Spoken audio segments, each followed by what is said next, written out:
मैं देर रात अपने कमरे में बैठी खिड़की पर बारिश की आवाज सुन रही थी। मैं बेचैन और अकेला महसूस कर रही थी।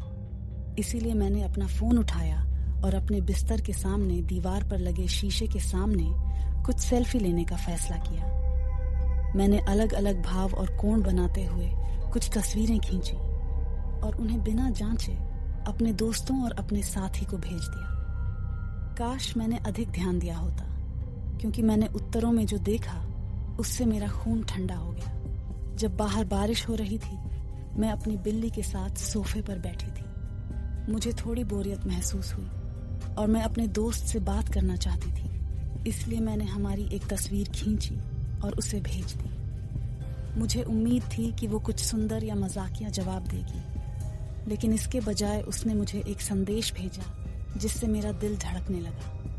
तुम्हारे पीछे कौन महिला है? उसने पूछा। डर महसूस करते हुए मैं तुरंत पीछे मुड़ी, लेकिन वो कोई नहीं था। मुझे लगा कि वो मेरे साथ मजाक कर रही है, क्योंकि देर और अंधेरा हो चुका था। कैसी महिला?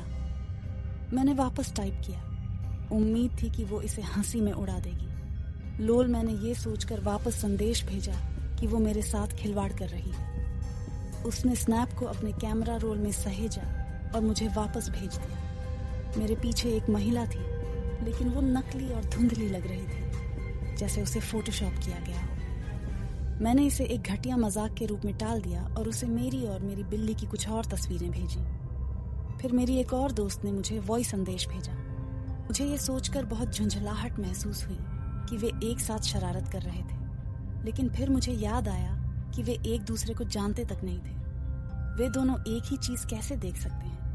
लेकिन फिर मेरे साथी ने भी मुझे टेक्स्ट करके पूछा कि वो महिला कौन थी। उसका मेरे किसी भी मित्र से कोई संपर्क नहीं था, क्योंकि वो उन्हें पसंद नहीं करता था। उसे लगा कि वे मेरे लिए जहरीले और बुरे हैं। तो तब मुझे एहसास हुआ कि ये कोई मजाक नहीं था, ये कुछ और था, कुछ भयावह। मैंने महिला की एक झलक पाने की उम्मीद में दर्पण में कुछ और तस्वीरें ली, लेकिन वहां कुछ भी नहीं था। वो चली गई थी, या ऐसा मैंने सोचा।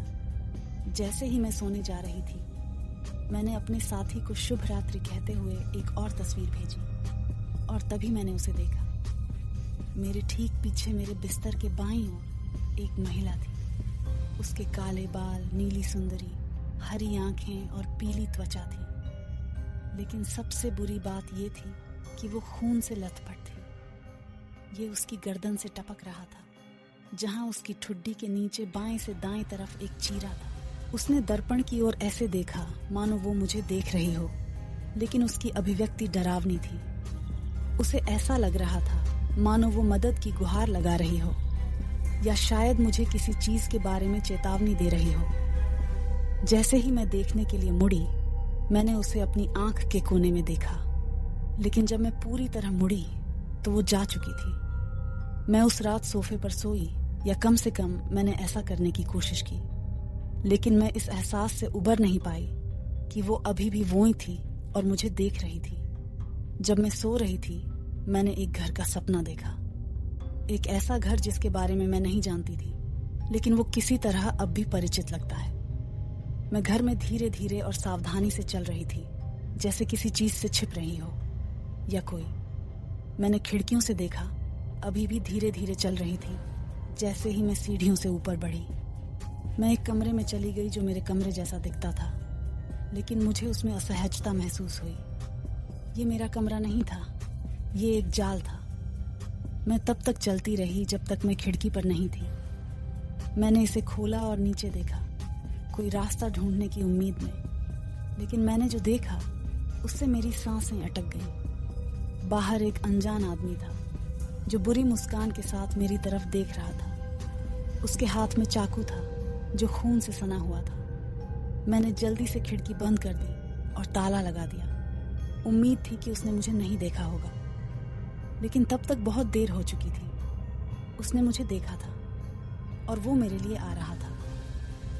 मैं चाकू लेने के लिए रसोई की ओर भागी, लेकिन इससे पहले कि मैं चाकू तक पहुंच पाती, मैंने देखा कि सामने का दरवाजा खुला हुआ है। जैसे ही मैं तेजी से मुड़ी, वो आदमी घर में था और उसके पास रसोई में मौजूद एकमात्र चाकू था। वो अंदर घुस आया था। उसने मुझे ढूंढ लिया था।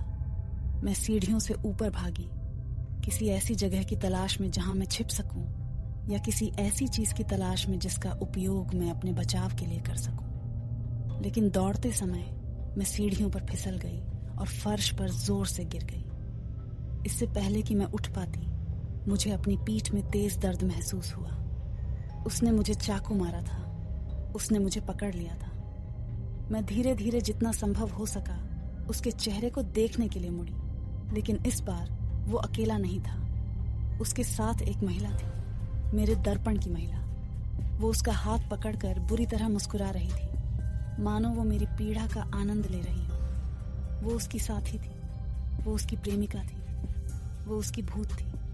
मैं चिल्लाई, और जैसे ही चिल्लाई मैं जाग गई। पसीना आ रहा था, चिल्ला रही थी, और मेरी पीठ में दर्द हो रहा था। मैं उठी और खुद को शांत करने की उम्मीद में बाथरूम में चली गई। मैंने दर्पण में अपनी पीठ देखी और कुछ भी नहीं देखा। कोई घाव नहीं, कोई खून नहीं, कोई निशान नहीं। ये सब एक सपना था, एक बुरा सपना।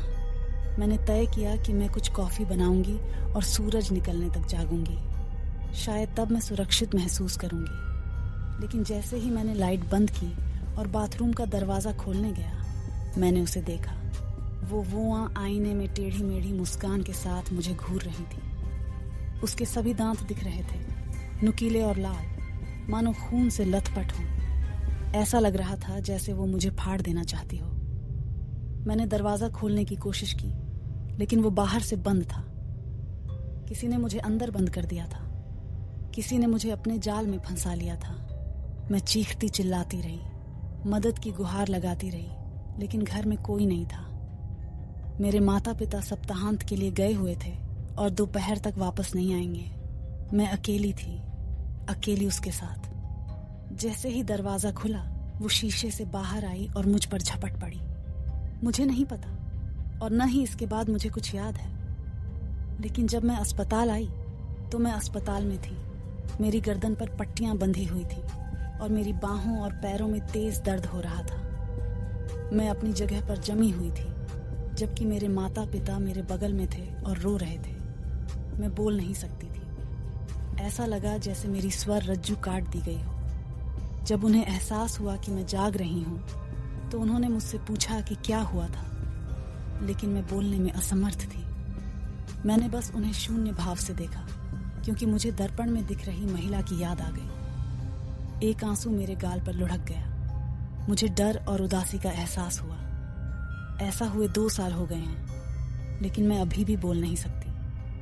और मैं अभी भी उस महिला को अपने दर्पण से देखता हूँ, भले ही मैंने इससे छुटकारा पा लिया हो। वो हर जगह, हर प्रतिबिंब में, हर छाया में, हर सपने में मेरा पीछा करती है। तो अब मैं बस लिख सकती हूँ। ये एकमात्र तरीका है जिससे मैं खुद को अभिव्यक्त कर सकती हूँ।